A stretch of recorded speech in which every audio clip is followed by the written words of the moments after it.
ใช้เวทกับข่าวถ่ายไฟฟ้าเบิดแล้วบ่เอามา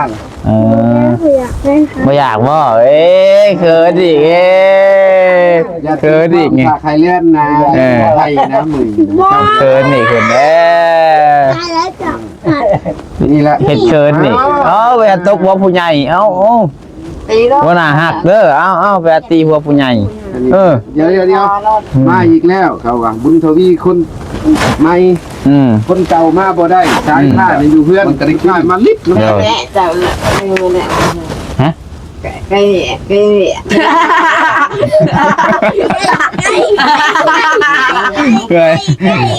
เพื่อรัดชีวะอะไรคำหนึ่งเนาะสบายถ้าเราให้ลูกก้าวลูกแล้วปุ๊บพุ่นข้ามทุ่งหน้าเราจะขี่ออกเตรียมแลนก่อนเอาไปจะโดนแล้วยศโกชีหาไม่แช่เยียบมันจะได้ไม่แช่ตั้งแต่ไปก่อนแล้วมวนแล้วมาอยู่กับแม่แล้วพ่อขักแล้วพ่อแม่ก็จะทะลุเนาะ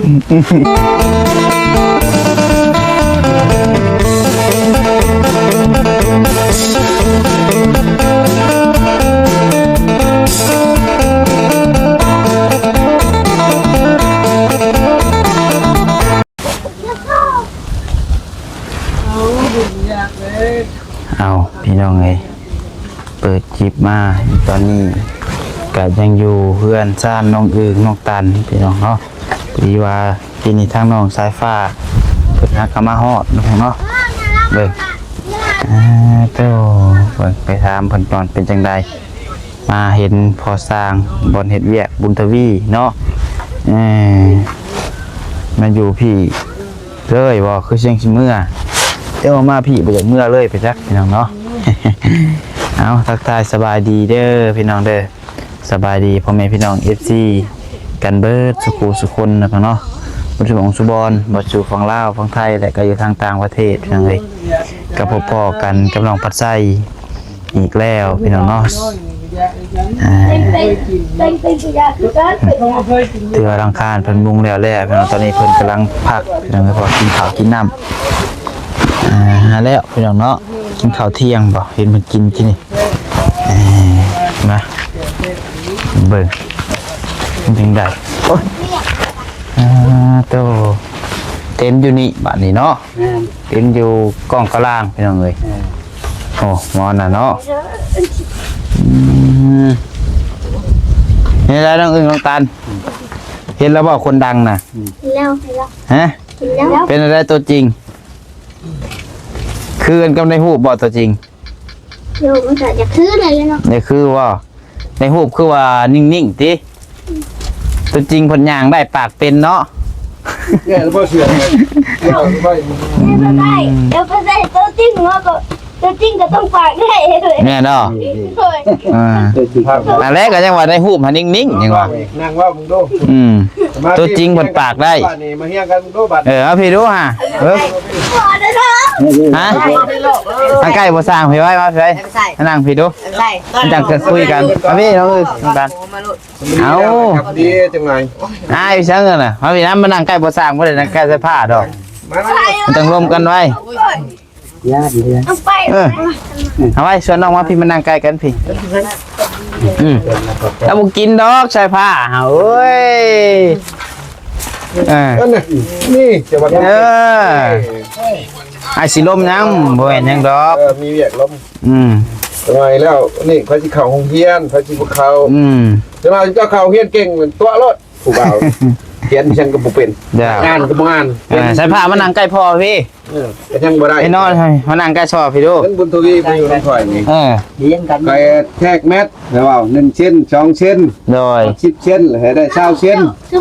แล้วว่า100เป็นยังว่า100ก็คือว่าเม็ดนึงข่อยมาบอกแต่ละมื้อครับแทกลงเพื่อเพิ่นใหญ่มากเพิ่นก็ฮู้จักเป็นหยังนี่ห้องมีแทกเม็ดนาทีมานั่งใกล้บ่สร้างพี่ดูนาที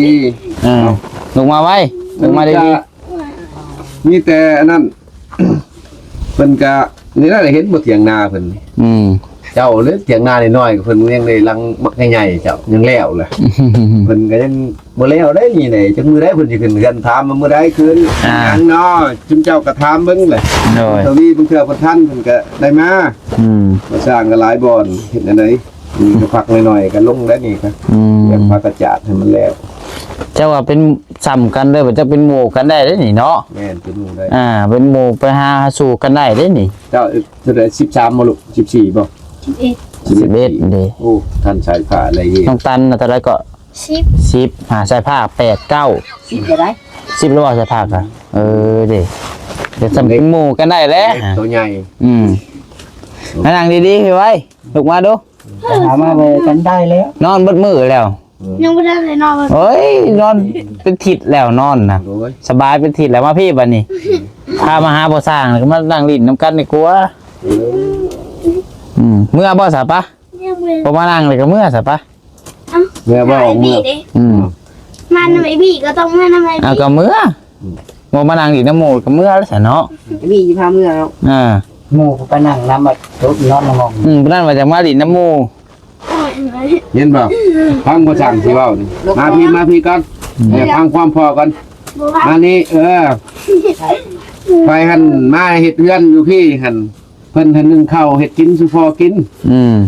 บัดเมื่อพุ่นเลยบ่จ้างแล้วนึ่งข้าวให้เจ้ากินเจ้าแต่เก่าเก่งว่ะบ่เห็นในคลิปบัดนี้พัดมาเบิ่งบัดแล้วแต่ว่าสิกลับเมื่อมื้อฮื้อนี่มาเก็บงานนี่นึ่งข้าวให้สุพอกินเบิ่งเฮ็ดง่ายเบิ่งเด้อยินบ่พอบ่ โอเค เอา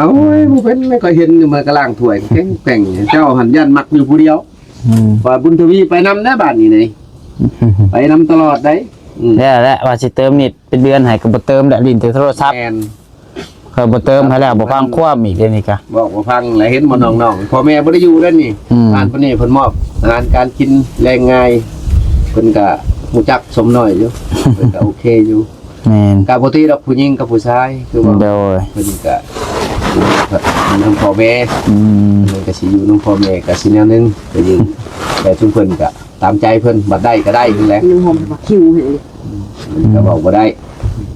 คิวคือหยัง ทาง มีมากตัวนี้ ผมประทาง คิวแบบใด ผมประทางผมประ คิว ทาง คิวแบบกินยาม่าบ่ แม่นยาดมมันบ่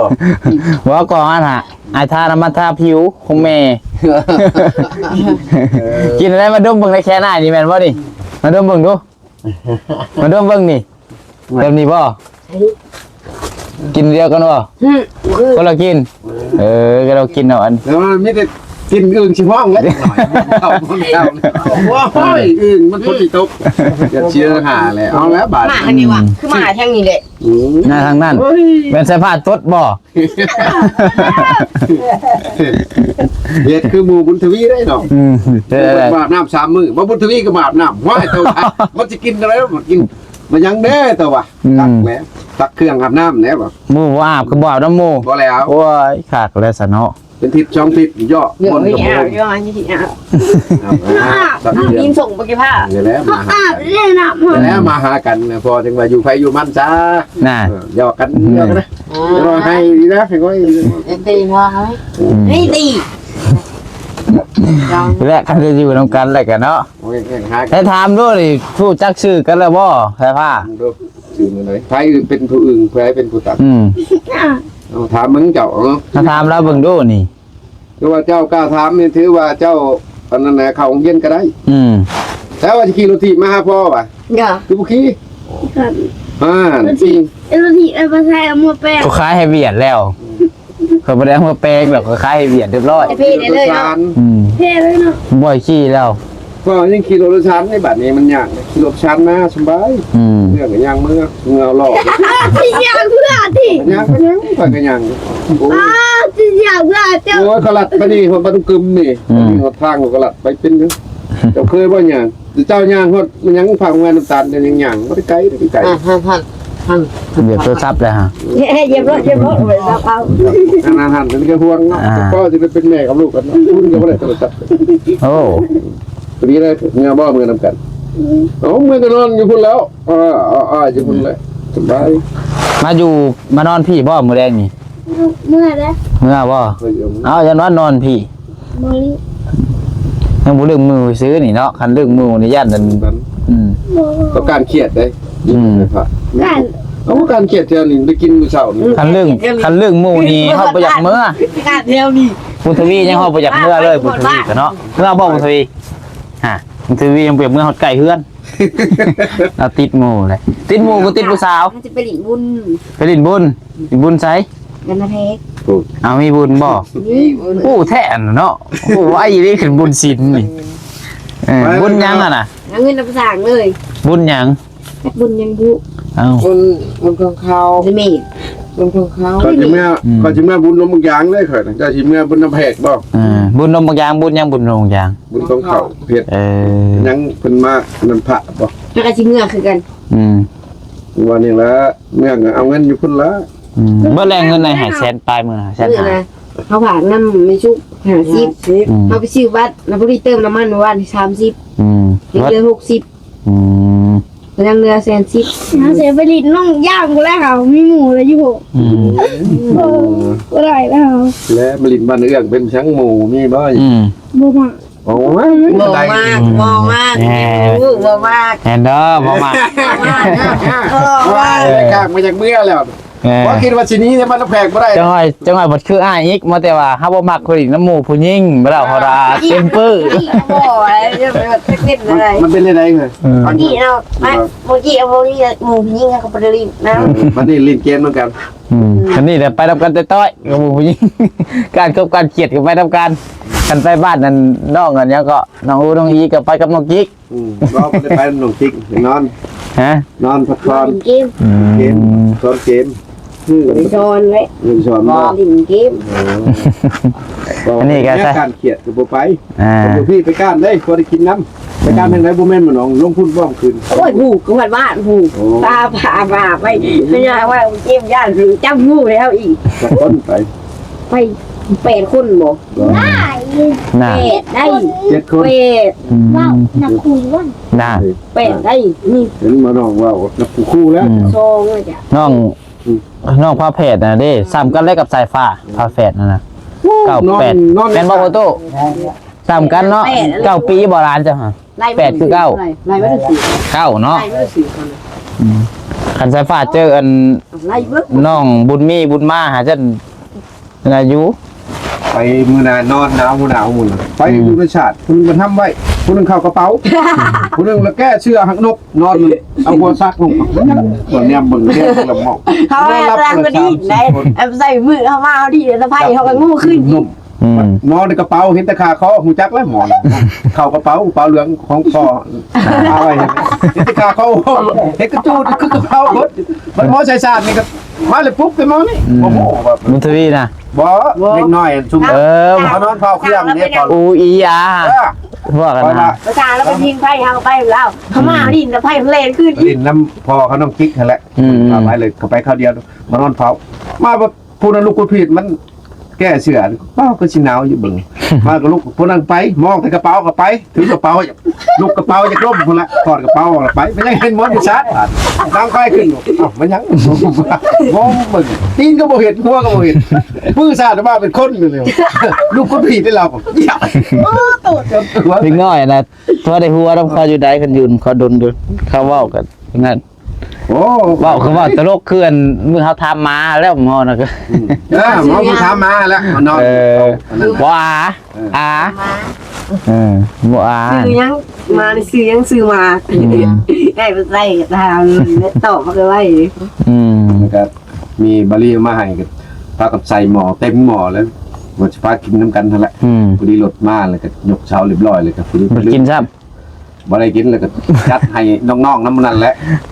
นี่ไปชุบกระไดมือนะผู้ชายว่าผู้ชายเอาแป๊บเดียวเขานอนจะได้ไปตื่น โอ้กันย่างลัดมาพี่ก็ฮอด เอากระไดมาเด้อย่างได้ปัดทำเพื่อผู้ชายว่าเพื่อผมผู้ชาย เลย ทำอันนี้ป่า ใช้น้องตันว่าเห็ดอันกับข่าวถ่าสายฟ้าว่ะใช้เห็ดกับข่าวถ่าสายฟ้าเบิดแล้วบ่ เงามาก บ่อยากบ่เขินอีกเขินอีกไง ใครเลื่อนนะไทยนะมึง เขินอีกเขินตายแล้วจ้ะ นี่แหละ เฮ็ดเชิญนี่ไปตบหัวผู้ใหญ่บ่น่าฮักเด้อเอาไปตีหัวผู้ใหญ่เดี๋ยวมาอีกแล้วเขาว่าบุญทวีคนใหม่คนเก่ามาบ่ได้สายผ้าเนี่ยอยู่เพื่อนสุดท้ายมาลิบนำกันน้องนี่แน่งเห็นบ่บาทนี่สิทุกข์ไหมอย่าหยอกกันเดี๋ยวยับเข่าแล้วบาทเงาไปชีหยอกเลยหยอกน้องเหมือนคนนี้เลยใกล้แล้วคู่ไผคู่มันเลยเด้อบาทนี้คนนี้เข้ากันแล้วบาทนี่สายผ้าเก่าเอื้อยบ่เอาเอื้อยเก่าน้องคอยแค่หนังสือแต่เอาปึ้มมาบอกหนังสือให้กันพออ่านออกเขียนเป็นมาพี่กาวไปดิมันใกล้พูดอ่านออกเขียนเป็นใครในใดโย่มนเข่านี่ใกล้ข่าวเลยเนาะใกล้แล้วใกล้แอบพอแล้วฮันจะไปพุ่นมันนะแพกโอ้มันก็ไปผู้ใดแล้วไปผู้เดียวพอกับบนหัวจักจะทุกทางไหนปันนะแพกแต่หน้าน้องน้อยก็ไปแต่เธอเดียวไปน้ำช้างไปต้องสดแล้วก็เมื่อเลย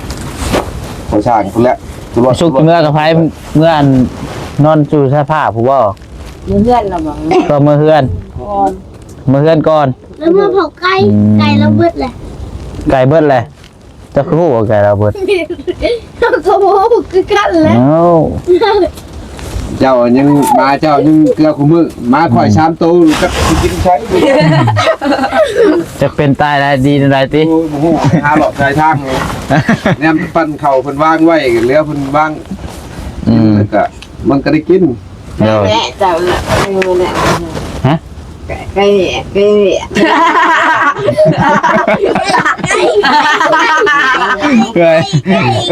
ื่อนเราชิว่าอะไรคำหนึ่งเนาะ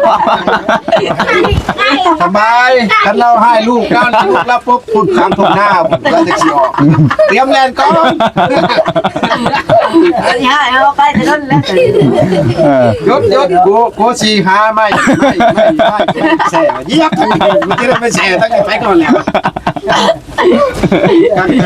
มวนแล้วมาอยู่กับแม่แล้วพ่อขักแล้วพ่อแม่ก็จะทะลุเนาะอยู่คนเบ้าภาษาลาวกันยันเกลือกันภาษาเราทึงเราได้ไหลอยู่คนภาษาลาวแล้วยันพิษนะเราได้ตั้งใจว่าเลยเพราะก็ไปอยากเราเป็นคนเราติดอ่างเนาะติดอ่างไปในหัวหย่อนดาวเลยเอาใกล้เลยใกล้เลยนะเอ็นเข่าได้ฮะเนาะเป็นแผนเหมือนได้ฮะเป็นแผนเหมือนได้ฮะใช่เมื่อทำเส้นนี่วิทย์ทำบอลเล่นอย่างนี้นั่นนี่แล้วไปลำพอลิ้นลำพอเอามาบ้างเกมให้น้านั่นนี่ยับเข่าผมจะท่ายผมเผาผมคนเดียวเนอะสองพื้นคนละพื้นในบ้านนี่คือการแล้วมันก็ดันแม่บอกพระช่องดูบุญทวีนอนใช้ทวีนอนใช้อยู่ทางกลางต้องของคักพูดแล้วกลางเลยหน่อยโอ้เนี่ยมันแล้วโย่ไปลาบโง่เนาะลองกันเนาะไอ้คือกันเลยมันมวนซ้อนหัวใส่ผ้าบุกหอดเพื่อนมือนี่เนาะเป็นไรใส่ผ้าเห็นเพื่อนนั่นน้องตันฮะคักบ่เห็นแล้วเพื่อนเซเราฮะเห็นแล้วเพื่อนเซคือลังเก่าแล้วฮะเดี๋ยวมาเลยบ่แข่งมาคือว่ามวนอยู่พิธีใช่ป่ะคือป้าของคุณเลยมึงกี่มือกี่มือกลางโอ้ยขันนอนไกลๆกันท้ายนี่ควงถึงกันเลยเด็กมานอนน้ำพอกันเลยน้องตันก็นอนควงบ่ฮะเวลานอนควงบ่ได้ควงขันสายฟ้านอนควงจังนอนควงแท้จักดันอยากไปใกล้เขาติไปกันเลยโอ้ส่งอะไรบ้างน่ะตั้งกระดอยบ้านว่าใจมันส่งไงขนาดที่ส่งก็พอดีว่าไอ้ผู้สาวได้ว่าได้ดิส่งได้ก็บ่ใส่โอ้ยเป็นผู้บ่าวใช่ไหมผู้ใส่ส่งในใช่มาเบิดชอบขึ้นได้ลูกยังมาแห้งแท้ยังว่าพอบ่ยังสิเมื่ออยู่แล้วถึงเมื่อยามเมื่ออีกบัดนี้ก็จันบ่ได้ไปหาเลยแล้วบัดว่างพอแล้วหมดยันหน้าไปแล้วบุญทวีมาเห็นดำนาซอยใช่ป่ะบ่ได้2-3ป๊อกดอกข่อยบริวารนะปีเอาดำหลักเลย แรงรถยักษ์รถถีบแล้วเงินเป็นเนี่ยเดี๋ยวชิ้นนี้ คือจงครับผู้ แมวม้าเกลือเบิดเลยบอกก่อนสิมาฮะบ่ เฮ้ย ถาม มาแมวเกลือเบิดแล้วบ่ เพื่อวัดแล้วนะ ลูกว่ามื้อนี้สิได้เมื่อบ่เลิกสินอน ใช่ว่ามึงหายว่า นอน ให้แอนใส่ นอนบ่เจ้าน่ะต้อง ให้นอน ไอ้กินฮอดนั่นน้องตันเฮ้ยจะมาหาน้องตันแห้งว่ะ เดานี่ว่าแม่ โอ้ยบ่น่าสิหายอีกเลยฮะ แม่ ให้ผู้สาวหยอกนี่กูน้องตัน ว่าโยนได้ นักว่าผู้เบา เอ้าแต่เจ้าเอาว่ะ ตามเมื่อนั้นอ่ะอันเอาว่าใส่ผ้ามากกว่าได้ใส่ผ้าเห็นแล้วว่าผู้ที่แล้วว่ามักเจ้านี่ มักมูมักคูไปเฉยเวียกเฉยงานโอ้ แล้วมักผู้แม่นยังได้เราอยากใส่เวียกเจ้าไอ้เหงื่อใส่เวียกเจ้าแล้วว่ะ